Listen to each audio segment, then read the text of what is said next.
Hello अंशल lovers, welcome back to my channel. Last part में हमने देखा था वांग जी को वेइंग फिर से मिल गया था। दोनों एक दूसरे को गले लगाए हुए ऐसे ही खड़े हुए थे कि तभी वेइंग ने देखा सामने एक लेडी खड़ी थी जो उन दोनों की तरफ बहुत देर से देखे जा रही थी और मुस्कुरा रही थी। वेइंग वांग जी से अलग होने की कोशिश करता है, लेकिन वांग जी उसे टाइटली पकड़ लेता है जैसे वो उसे नहीं जाने देना चाहता हो। वेइंग उससे मुस्कुराते हुए कहता है, लंजा, मुझे उनसे कुछ पूछना है।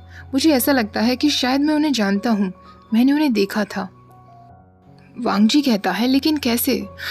वेइंग कहता है, तुम्हें हमारी फर्स्ट डेट याद है ना, जब तुमने मुझे डिनर पर बुलाया था, लेकिन मुझे रैंडम से फ्लैशबैक्स दिखने लगे थे मेरे पास्ट को लेकर, जिससे मैं तुम्हें छोड़कर चला गया था।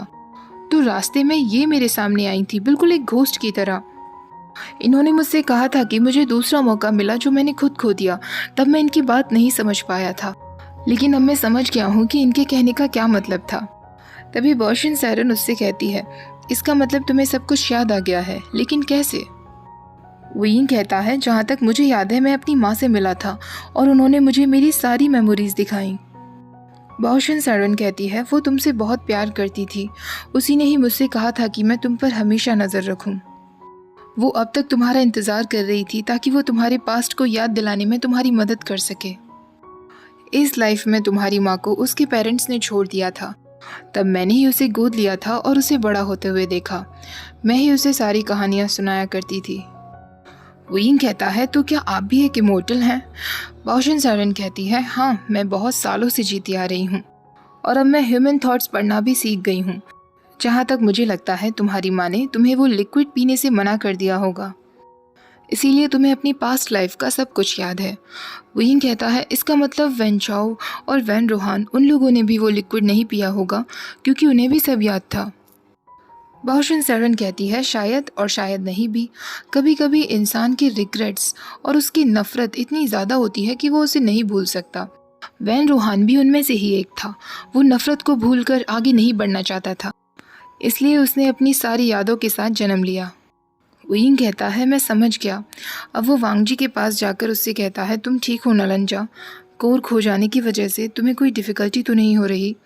वांग जी उससे कहता है, मैं ठीक हूँ। वेइंग कहता है, जहाँ तक मुझे याद है झूठ बोलना तुम्हारे रूल्स के अगेंस्ट था ना? वांग जी कहता है, अब वो रूल्स एग्जिस्ट नहीं करते। वेइंग कहता है, मतलब तुम सच में झूठ कह रहे हो? वांग जी कहता है, मैं बस थका हुआ हूँ लेकिन ठीक हूँ। अब वेइंग कहता है, लंजा, क्या सबको लग रहा है कि मैं मर गया हूँ? हम उन्हें क्या बताएंगे?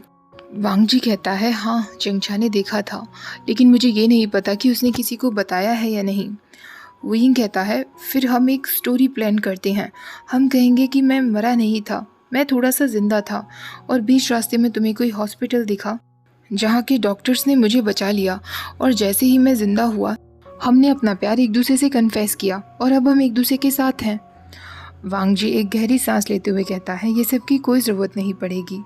जेंगशा को पता है कि मैं और ब्रदर इमोर्टल हैं। वेइंग कहता है, क्या जेंगशा को पता है? और लैन चिचान भी एक इमोर्टल हैं? क्या सारे लैंस इमोर्टल होते हैं? वांग जी कहता है, नहीं, बस मैं और ब्रदर। वेइंग कहता है, अब मैं समझ गया लंजा कि तुम क्यों टेक्नोलॉजी के साथ इतने पुअर थे। तुम्हें अपने बाथरूम के शावर का टेम्परेचर भी बदलना नहीं आता था। वांग जी अपना फेस तुरंत हटा लेता है और इधर उधर देखने लगता है। तभी वेइंग उसके पास जाकर कहता है, लंजा, मैं घर जाना चाहता हूँ। बॉशन सैरन कहती है, मैं तुम दोनों को गुस्सू छोड़ देती हूँ। वेइंग कहता है, आप यहीं होंगी ना? हम आपसे वापस मिलने आएंगे। बॉशन सैरन कहती है, ऑफ कोर्स, मैं और कहाँ जाऊँगी। तुम दोनों अपना ख्याल रखना, हम फिर से ज़रूर मिलेंगे। ऐसा कहकर बॉशन सैरन वहाँ से गायब हो जाती है। वो कॉटेज भी गायब हो चुका था और एक झटके में ही वेइंग और वांग जी गुसू पहुँच गए थे। वेइंग वांग जी से कहता है, लंजा, तुम बहुत लोनली रहे होंगे ना? इमोर्टल बनकर इतने साल तुमने कैसे बिताए? वांग जी कहता है, मुझे बिल्कुल भी रिग्रेट नहीं है वेइंग। अब वेइंग कहता है, लंजा, क्या तुमने आयुन को उसकी सारी लाइफ्स में अडॉप्ट किया? वांग जी कहता है, हाँ। वेइंग तुरंत उसे अपनी तरफ खींचता है और उसे किस करता है। वेइंग उससे कहता है, लंजा, मुझे पास्ट लाइफ में कभी क्यों रियलाइज़ नहीं हुआ कि तुम इतने अमेजिंग हो, इतने केयरिंग हो।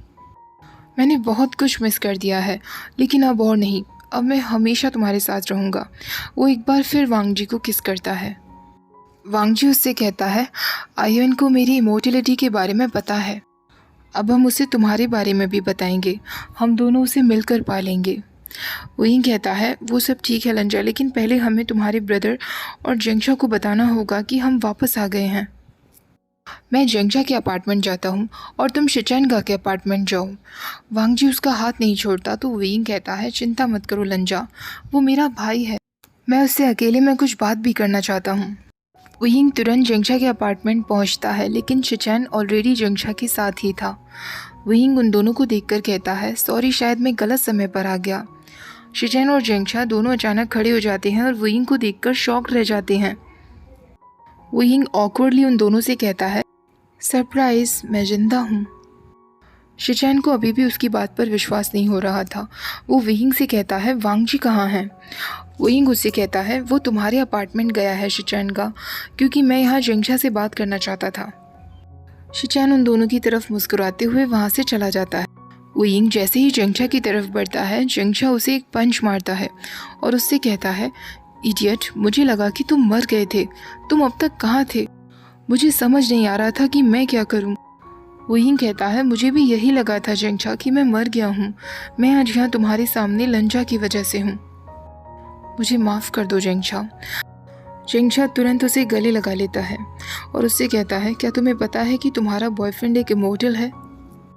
शिचैन ने मुझे काफ़ी सारी बातें एक्सप्लेन की, काफ़ी सारी स्टोरीज सुनाई, लेकिन मुझे अभी भी वो सब बकवास लगता है। वेइंग कहता है, मैं भी श्योर नहीं हूँ जेंगशा कि ये सब कैसे पॉसिबल है, लेकिन मैं यहाँ खड़ा हूँ तुम्हारे सामने, बस यही मैटर करता है। अब वेइंग उससे कहता है, वैसे तुम्हारे और शिचैनगा के बीच में क्या चल रहा है? जेंगशा उससे कहता है, मेरे अपार्टमेंट से बाहर निकलो। वेइंग कहता है, मैं सीरियस हूँ, देखो शिचैनगा का नाम लेते ही तुम्हारा फेस रेड हो गया है। और उन्होंने तुम्हें एक बार किस भी किया था ना? जेंगशा फिर उसे पंच करते हुए कहता है, मैंने कहा ना, हम सिर्फ दोस्त हैं, और तुम यहाँ मेरे अपार्टमेंट में क्या कर रहे हो? जाओ अपने बॉयफ्रेंड के पास। दूसरी तरफ वांगजी भी शिचैन को बता देता है कि उसे एक इमोर्टल मिली थी जो उन दोनों से भी एल्डर थी, और उनकी मदद से ही वांगजी ने अपनी कोर के बदले वेइंग को पुनर्जीवित किया है। ये सुनकर लैन शिचैन कहता है, मैं रिलीव्ड हूँ वांगजी कि अब तुम अकेले नहीं रहोगे। कितना अजीब लगता है, इतने सालों से हम जिंदा थे और अब हम एक साथ ही दोनों ह्यूमन बन गए हैं। कम से कम अब हमें किसी को प्रिटेंड नहीं करना होगा कि हम ह्यूमन हैं। वांगजी शिचैन के अपार्टमेंट से बाहर आता है, जहां वेइंग ऑलरेडी खड़ा हुआ था और उसका इंतज़ार कर रहा था। वेइंग उससे पूछता है, सब कुछ ठीक रहा ना लंजा? वांगजी कहता है, हाँ। वेइंग कहता है, लेकिन मेरे साथ नहीं, जेंगशा ने मुझे धक्के मारकर अपने अपार्टमेंट से बाहर निकाल दिया। वांगजी अचानक से गुस्से में दिखने लगता है तो वेइंग हंसते हुए कहता है, मैं मजाक कर रहा था, उसने मुझे पंच ज़रूर मारा था, लेकिन जेंगशा ऐसा ही है। वांगजी उसका हाथ पकड़ते हुए कहता है, अब घर चलते हैं वेइंग। वेइंग उससे कहता है, हाँ लंजा। दोनों कार में बैठते हैं। वेइंग वांगजी से कहता है, मैं कभी भी वापस नहीं आना चाहता था लंजा, क्योंकि उस दिन नाइटलेस सिटी वाले दिन सब मुझे जान से मारना चाहते थे। मैंने कभी नहीं सोचा था कि कोई ऐसा भी था जो मेरे वापस आने का इंतज़ार कर रहा था। वांगजी कहता है, मैंने हमेशा तुम्हारा इंतज़ार किया है। वेइंग कहता है, हाँ गुंजुन, मैंने तुम्हारे प्यार को तुम्हारी नफ़रत समझ लिया था। वो तुम्हारी केयर थी मेरे लिए, लेकिन मैं उसे नहीं समझ पाया। मैंने इतना समय क्यों बर्बाद कर दिया लंजा? मैंने तुम्हें बहुत इंतज़ार करवाया। वांगजी कहता है, मैं ऑलरेडी कह चुका हूँ वेइंग, मुझे रिग्रेट नहीं है। वेइंग उसके नज़दीक जाता है, उसके चेस्ट पर हाथ रखते हुए कहता है, लंजा, मैं वो सारे ईयर्स वापस तो नहीं ला सकता जो तुमने अकेले बिताए हैं, लेकिन अब से मैं प्रॉमिस करता हूँ, तुम जो मुझसे कहोगे, जो भी मेरे लिए करोगे, मैं सब कुछ याद रखूँगा, एक बात भी नहीं भूलूँगा। मेरा इंतज़ार करने के लिए थैंक यू वेरी मच लंजा। तभी वांगजी उससे कहता है, मेरे और तुम्हारे बीच में थैंक यू या सॉरी की कोई ज़रूरत नहीं है। वेइंग एक नॉटी स्माइल देते हुए अपने लिप्स वांगजी की लिप्स के नज़दीक लाता है और उससे कहता है, कैसा रहेगा अगर मैं तुमसे आई लव यू कहूँ तो? I love you so much लंजा। वो अपनी फिंगर्स वांगजी के बालों में ले जाता है। दोनों के लिप्स इतने क्लोज थे कि वेइंग उसे टेस्ट भी कर सकता था, और वो उससे कहता है, मैं हमेशा तुम्हारे साथ सोना चाहता हूँ। मैं प्रॉमिस करता हूँ, ये मैं हीट ऑफ द मोमेंट की वजह से नहीं कह रहा हूँ और ना मैं कोई मजाक कर रहा हूँ। अब से तुम जो चाहो वो मेरे साथ कर सकते हो लंजा, मैं सिर्फ तुम्हारा हूँ। वांग जी की आंखों में आंसू आने लगते हैं और वो वयिंग को कस के गले लगा लेता है, क्योंकि वयिंग ने पहली बार उससे कहा था कि वो उससे प्यार करता है। वयिंग उसके आंसू पोंछते हुए कहता है, लंजा तुम रो क्यों रहे हो? मैं यही हूँ, मैं तुम्हें कहीं छोड़कर नहीं जाने वाला। मैं बिल्कुल इडियट था जो मैंने पहले रियलाइज़ नहीं किया। वो वांग जी के फोरहेड पे किस करते हुए कहता है, मैं अपनी बाकी की ज़िंदगी तुम्हारे साथ बिताऊंगा। अब वो उसकी नोज़ पर किस करते हुए कहता है, अपनी नेक्स्ट लाइफ भी। और अब वो उसके लिप्स पर किस करते हुए कहता है, और उसके बाद भी। वांग जी अब वयिंग के हेड को कस के पकड़ के उसे अपनी तरफ खींचता है और उसे एक ब्रेथलेस किस करता है। अब वो सिर्फ वयिंग के प्लम्प लिप्स पर और उसके टंग के टेस्ट पर फोकस कर रहा था। कार में सिर्फ वयिंग की आवाज़ें थीं जो वांग जी को सेटिस्फाइंग लग रही थी। जब वयिंग पूरी तरीके से ब्रेथलेस हो जाता है तो वो खुद वांग जी से अलग होते हुए कहता है, लंजा तुम्हारे बैग में कॉन्डम्स या ल्यूब नहीं है। वांग जी को सडनली याद आता है कि वो अभी भी पब्लिक प्लेस में थे, वो कार पार्किंग में थे। और वो वयिंग से पूछता है, वयिंग अभी? वयिंग उससे कहता है, क्यों नहीं लंजा, अभी क्यों नहीं? लाइफ बहुत छोटी है, हमें उसके हर एक सेकंड को एंजॉय करना चाहिए। और वो उसके कान में जाकर कहता है, वैसे भी मैं हमेशा से कार में एक बार ट्राई करना चाहता था। वांग जी के ईयर्स तुरंत पिंक हो जाते हैं। वयिंग जिन पर बाइट करते हुए कहता है, तुम इतने क्यूट क्यों हो लंजा? वयिंग तुरंत बैक सीट से बैग उठाता है जिसमें उसे याद था कि लास्ट टाइम उन्होंने कॉन्डम्स और ल्यूब के पैकेट्स खरीदे थे स्टॉक करने के लिए। वांग जी ड्राइविंग सीट पर बैठा हुआ था और वयिंग उसके ऊपर आकर बैठ जाता है।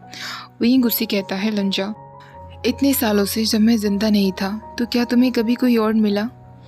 वांग जी उससे कहता है, कभी नहीं, मेरे लिए हमेशा से सिर्फ तुम थे। वयिंग कहता है, तुम्हारे कहने का मतलब है कि हमारी सेकेंड डेट पर वो तुम्हारा फर्स्ट टाइम था जो तुम किसी के साथ सोए थे 3000 सालों में?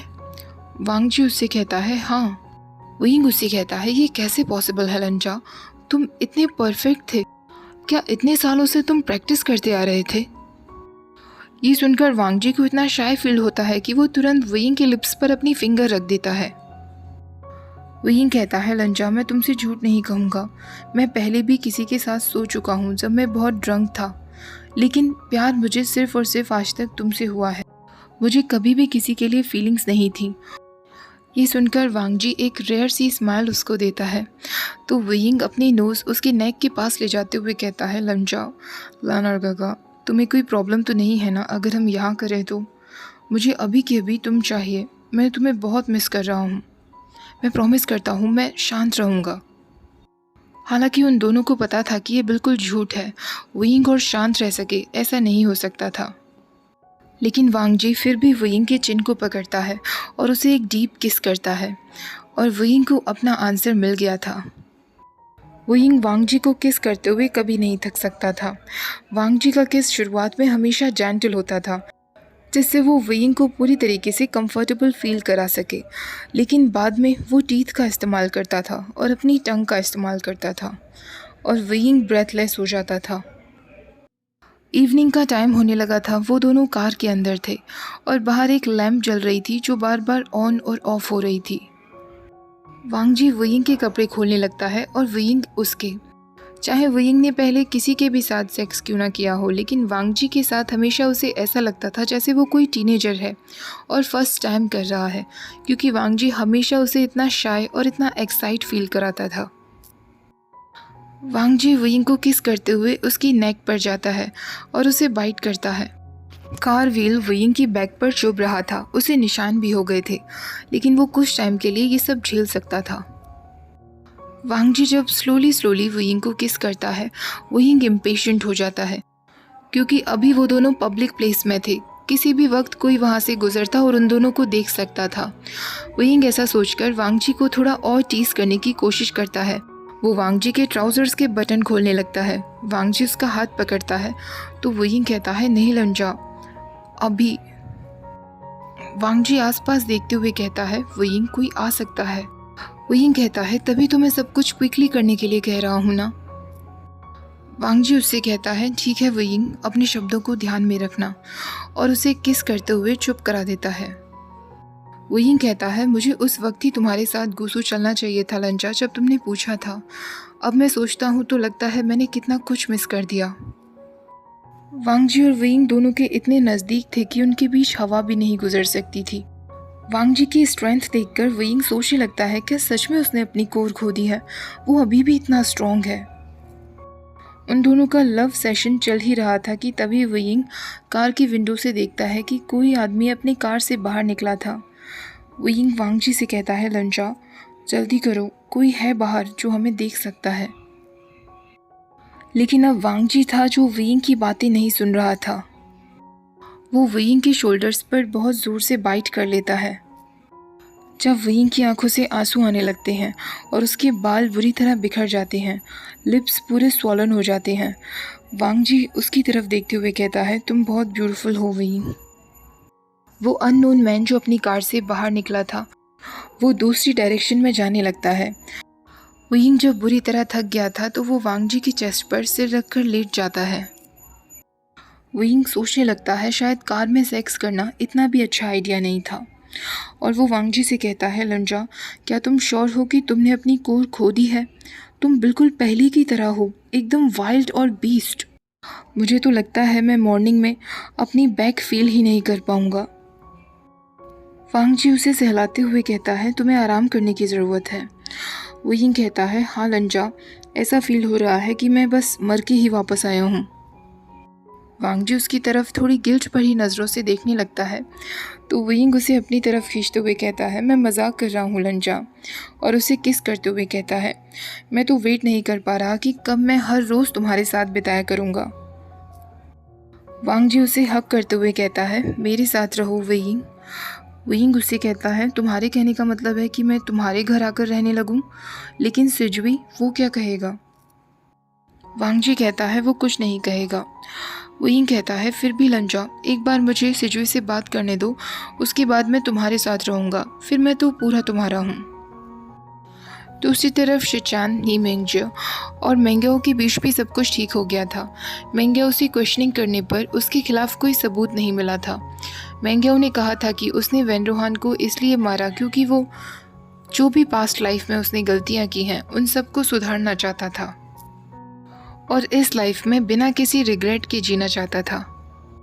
मेंगेओ से सब कुछ क्लियर कर लेने के बाद शिचैन जेंगशा से मिलता है। जेंगशा शिचैन से कहता है, तुमने एक बार मुझसे कहा था कि हम सिर्फ दोस्त हैं और कुछ नहीं, क्या तुम सिर्फ मेरे दोस्त ही बने रहना चाहते हो? शिचैन उससे कहता है, जब मैंने तुम्हें किस किया था तो तुम खुश नहीं दिख रहे थे। जेंगशा उससे कहता है, तुम उस वक्त ड्रंक थे। शिचैन उससे कहता है, इसका मतलब अगर मैं सोबर होता तो तुम्हें ज़्यादा अच्छा लगता? जेंगशा उससे कहता है, बिना किए मुझे कैसे पता चलेगा? और वो एकदम से चुप हो जाता है। शिचैन उसकी बात पर फ्रीज हो जाता है। जेंगशा कहता है, मेरा वो मतलब नहीं था, भूल जाओ जो भी कुछ मैंने कहा। शिचैन उसकी तरफ बढ़ते हुए कहता है, जेंगशा तुमने अभी क्या कहा? जेंगशा कहता है, मैंने कहा ना, भूल जाओ। शिचैन उसका हाथ पकड़ते हुए कहता है, जेंगशा मुझे तुम्हारे साथ रहना बहुत अच्छा लगता है। शुरुआत में मुझे लगा था कि तुम मेरे लिए सही पार्टनर नहीं हो सकते। तुमने हमारी फर्स्ट मीटिंग में ही मुझे अरेस्ट कर लिया था। उसके बाद तुमने मेरा पूरा घर सर्च कर दिया बिना किसी वारंट के। जेंगशा उससे कहता है, उसके लिए मैं तुमसे माफ़ी मांगता हूँ। शिचैन कहता है, मेरे कहने का मतलब है कि तुम्हारे इतने ज़्यादा एक्सप्लोसिव टेम्पर के बाद भी मैं तुमसे अटैच होता चला गया। मैं आज तक हमेशा लोगों को खुद से दूर रखता आया हूँ क्योंकि मैं उन्हें हर्ट नहीं करना चाहता था, जैसे कि मैंने अपने पास्ट में किया था। लेकिन अब मैं हम दोनों के बीच कुछ चाहता हूँ, अगर तुम अलाउ करो तो। जेंगशा एक सेकंड का भी इंतज़ार नहीं करता और तुरंत उसे किस करता है। जेंगशा उससे कहता है, आई लव यू शिचैन। शिचैन उससे कहता है, I love you too officer Jiang. और यहाँ से इन दोनों की लव स्टोरी भी शुरू हो जाती है। वेइंग और वांग जी सिजुई के पास पहुंचकर उसे सारी बातें बताते हैं और उसे ये भी बताते हैं कि वांग जी अब एक इमोर्टल नहीं है। सिजुई कहता है, डैड आपके इमोर्टल ना होने पर आप ठीक तो होंगे ना? वेइंग कहता है, डैड बिल्कुल ठीक होंगे सिजुई, वो अब तुम्हारे नॉर्मल डैड हैं। सिजुई कहता है, लेकिन टीचर वे आपको ये सारी बातें कैसे पता हैं? वही उससे कहता है, सिजवी ये एक बहुत लंबी कहानी है। शॉर्ट में कहूँ तो तुम्हारे फादर और मैं एक दूसरे को बहुत लंबे समय पहले से जानते थे। मैं तुम्हें भी जानता था सिजवी। तुम जब छोटे थे तो तुम्हें हमेशा लंजा के पैरों से चुपके रहना पसंद था। तुम हमेशा रोते रहते थे जब मैं तुम्हारे लिए कोई टॉय नहीं खरीदता था और लंजा को एंड में खरीदना पड़ता था। सिजवी अपना फेस छुपाते हुए कहता है, टीचर वे अब मैं ऐसा बिल्कुल भी नहीं हूँ। वही कहता है, मुझे पता है, लंजा ने तुम्हें बहुत अच्छे से पाला है। अब वांगजी उससे कहता है, सिजवी वही अब हमारे साथ रहेगा। सिजवी मुस्कुराते हुए कहता है, मुझे तो कोई प्रॉब्लम नहीं है डैड, मैं आप दोनों के लिए बहुत खुश हूँ। विंग वांगजी से कहता है, लंजा ये तो बहुत इजी था। सिजवी हंसते हुए कहता है, शायद मैं मना भी कर देता अगर मैं आपके साथ कंफर्टेबल फील नहीं करता, लेकिन टीचर वे मैं हमेशा से आपके साथ बहुत कंफर्टेबल रहा हूँ। स्कूल में भी आपका मेरे साथ होना मुझे ऐसा लगता था कि मैं डैड के साथ हूँ। विंग और वांगजी दोनों से हक करते हैं तो सिजवी कहता है, मैं अभी हम तीनों के लिए डिनर बना कर लाता हूँ ताकि हम सेलिब्रेट कर सकें। विंग कहता है, सॉरी सिजवी आज रात नहीं, आज मैं जिंगशा के साथ डिनर करने वाला हूँ। नेक्स्ट टाइम हम पक्का साथ में फैमिली टाइम स्पेंड करेंगे। ओके गाइस, आज का पार्ट यहीं ख़त्म करते हैं। कल जो पार्ट आएगा वो इस फैन फिक्शन का लास्ट पार्ट होगा, फिर फाइनली ये फैन फिक्शन भी कंप्लीट हो जाएगा। आई होप आज का पार्ट भी आपको बहुत स्पाइसी और रोमांटिक सा लगा होगा। वीडियो पसंद आई हो तो प्लीज़ लाइक शेयर, चैनल को सब्सक्राइब करना मत भूलिएगा। Thank you for watching, bye bye.